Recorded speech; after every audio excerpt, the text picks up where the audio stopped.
দীর্ঘ ৩২ বছর পর বিশ্ব ইজতেমার আয়োজন করা হয়েছে বাংলার মাটিতে। হুগলির ধনেখালি বিধানসভার অন্তর্গত পৈনান গ্রামে আয়োজিত হয়েছে এই বিশ্ব ইজতেমার। প্রশাসন সূত্রে খবর, গোটা দেশ থেকে প্রায় ৯০ লক্ষ ইসলাম ধর্মাবলম্বী মানুষের জমায়েত হয়েছে। প্রশাসনের তরফ থেকে পুণ্যার্থীদের সুবিধার জন্য রাখা হয়েছে একাধিক ব্যবস্থা। ইজতেমায় আগত মানুষরা বলছে তারা এখানে আসছেন কারণ এটা তাদের কাছে ভাগ্যের ব্যাপার। ৩২ বছর পর এই বাংলার মাটিতে আবারও হচ্ছে ইসলামিক সমাবেশ। তারা ঠান্ডা উপেক্ষা করে টানা ৪ দিন থাকবেন।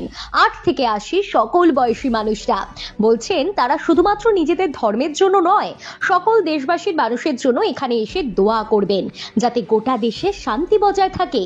বাবরি মসজিদ নিয়ে মানুষজনের মধ্যে রয়েছে মিশ্র প্রতিক্রিয়া। কিছু মানুষ তারা বলছেন বাবরি মসজিদ তৈরি হচ্ছে সেটা খুবই ভালো, আবার কিছু মানুষ বলছেন মসজিদের সঙ্গে কোনো রাজনীতির যোগাযোগ নেই।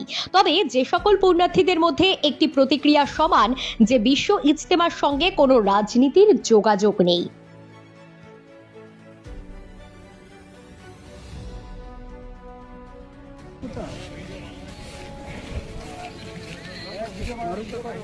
ওই দেখো করে কিছু আছে।